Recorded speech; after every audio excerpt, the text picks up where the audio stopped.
Estamos de volta com a segunda parte do nosso programa. Vamos falar hoje sobre a morte, a praga, a peste ou a calamidade dos animais. Disse Yahvé a Moisés: vai ter com o faraó e dize-lhe: assim fala Yahvé, o Deus dos hebreus: deixa o meu povo partir para que me sirva. Se te recusares a deixá-lo partir e o retiveres por mais tempo, eis que a mão de Yahvé ferirá os rebanhos que estão nos campos, os cavalos, os jumentos, os camelos, os bois e as ovelhas, com uma peste muito grave. E Yahvé separará os rebanhos de Israel dos rebanhos dos egípcios, e nada perecerá do que pertence aos israelitas. E Yahvé fixou o tempo, dizendo: amanhã Yahvé fará isso no país. No dia seguinte, fez Yahvé o que tinha dito, e todos os animais dos egípcios morreram, mas não morreu nenhum dos animais dos israelitas. O faraó mandou ver, e eis que o rebanho de Israel não morrera nenhum animal sequer. O coração do faraó, porém, obstinou-se e não deixou o povo partir. Ora, a explicação para esse acontecimento, nós queríamos registrar exatamente o fato de ser citado entre esse grupo de animais os camelos, porque a maioria dos estudiosos sustenta ou afirma que se trata de um acréscimo posterior ao texto.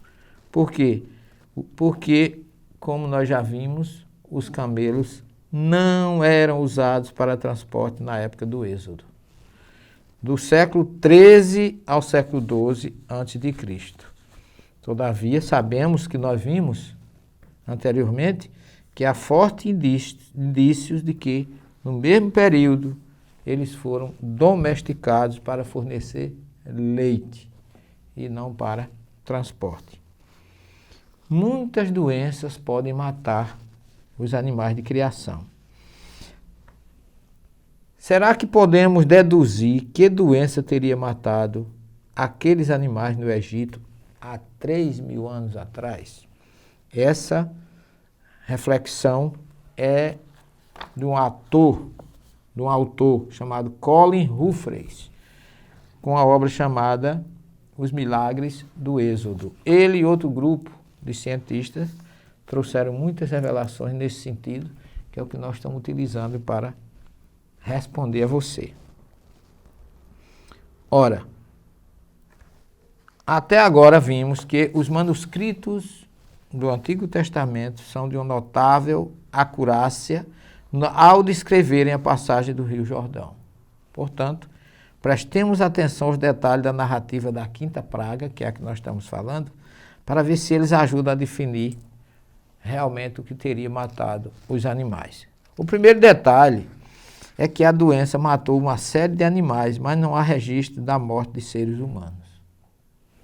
Isso exclui infecções bacterianas como o antraz, pois este teria resultado num considerável número de mortes de seres humanos. Também podemos excluir a febre do Rift Valley, uma doença virótica causada por mosquitos, porque ela não acontece ou não acomete animais como o cavalo. E a morte deles é mencionada no texto aqui do Velho Testamento. Um segundo detalhe a registrar nessa narração bíblica é de que são relacionados apenas certos animais que foram mortos pela praga. E todos são mamíferos, como o cavalo, jumento, camelo, boi, ovelha e cabras. Não se mencionam outros animais comuns naquela época, como por exemplo, gatos, pássaros ou porcos. Portanto, parece que a doença era específica de certos animais. Isso aí já é uma senha, um ponto para a nossa reflexão. 2 vírus distintos são necessários para matar todos os animais mencionados. Porém, mais importante, são disseminados pelo mesmo inseto e, por conseguinte, podem ser propagados ao mesmo tempo. O primeiro vírus é o da doença africana do cavalo, cujo meio usual de transmissão é o maruim do gênero Culicoides, embora de vez em quando pernilongos possam transmiti-los.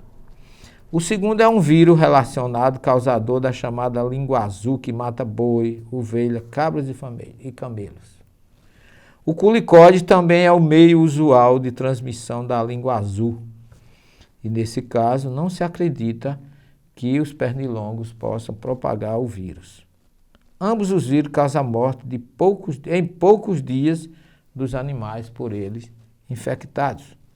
Como o maruim do gênero Culicode é o principal transmissor de ambos os vírus, podemos identificá-lo como a causa mais provável da terceira praga dos mosquitos e excluir os pernilongos. Dessa forma, resumindo, prossegue a sequência das pragas ecologicamente relacionadas. E deduzimos as prováveis causas científicas. Resumindo, a primeira praga em que o Nilo se torna sangue foram as algas vermelhas e a época foi setembro, que dá origem à segunda das rãs em setembro, outubro, a terceira dos enxames de mosquitos, maruins do gênero Culicoides, e a quarta dos enxames de mosca, chamada mosca dos estábulos, como já vimos, foram facilitadas pela morte em massa de rãs e sapos, predadores naturais das moscas, quando vivos, também alimento natural quando mortos, e em decomposição das larvas de maruins e de mosca. A quinta da mortalidade do gado foi então devido à doença africana de cavalo, a língua azul, disseminadas pelos maruins do gênero Culicoides, da terceira praga. Então você pode ver que da primeira à quinta há uma sequência lógica, biológica, uma coisa dando origem à outra. De forma que isso não diminui o poder de Deus, a sabedoria, a superioridade, o conhecimento, mas Deus aí está presente em aproveitar esse ciclo natural das coisas e ir utilizando para chamar a atenção do faraó, que por desconhecer essas questões e por não acreditar em Deus, cada vez mais se tornava renitente e fazendo com que cada vez mais ele e seu povo tivessem prejuízos diante dessa sequência natural de calamidades biológicas. Não saia daí porque nós voltamos num minuto para a terceira e última parte do nosso programa. Até já.